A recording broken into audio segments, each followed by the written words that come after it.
tjetër është ndoshta diskutimi duhet të mushtru edhe në çështë idenë që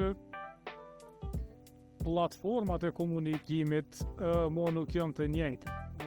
Nëse në televizion thu diçka ose në radio, ekziston komisioni i pavarur i mediave në Kosovë, që për ato që ti e thu në Kosovë të monitoron, edhe lëshon vrejtje ose dënime ose çka do.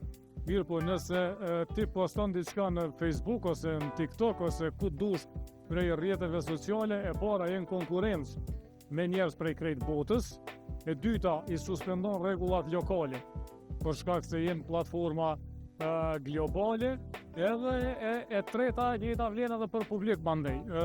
Publiku një ka e kërkon gjithka. Te na ka funksionu në aspektin komercial çka për shkak se kemi diasporë shumë.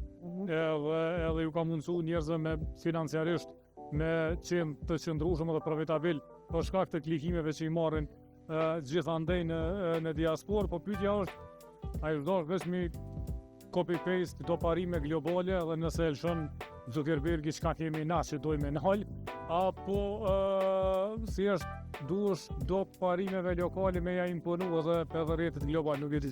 Unë mendoj që etika konsiston prej etikës individuale dhe kolektive.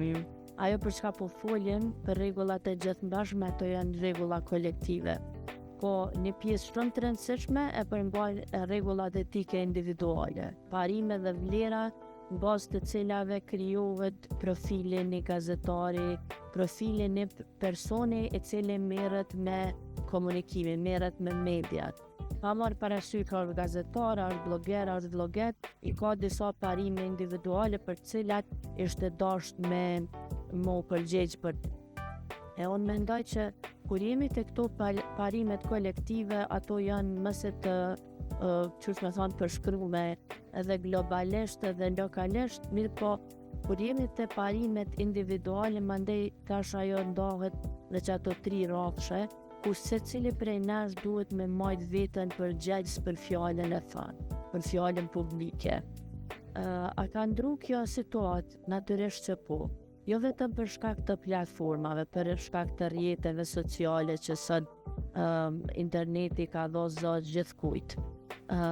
Nikosisht. Edhe secili e nin veten përgjegjës për me thënë diçka, për me dhënë, me kriju një opinion. Mirë po, ne duhemi, ne kur po thon ne, mendoj mediat, po dhe ne si institucione arsimore me këtë rast, duhemi që t'i mbajmë përgjegjës ata që i shohin që po qalojnë prej këtij rendi.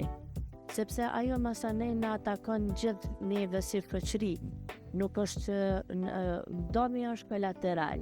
Do të thonë nuk është që një për shembull një influencer ose një blogger ose një krijuesi përmbajtjes e bën një dëm i cili mundet me qenë një dëm shumë vetëm për reputacionin e tij, po mandej është dëmi global. Ne e shohim këto në baza ditore kur njerëzit për shembull plasojnë përmbajtje të cilat janë pa verifikueshme, të cilat i shkojnë në dëm publikut, edhe duhemi me reagu. Do të thonë në ky aspekt nuk duhet jetë vetëm qysh me thonë me pa prej një distance, po duhet nikosisht edhe të reagojmë, të jemi madhëzëshëm rreth këtyre defekteve.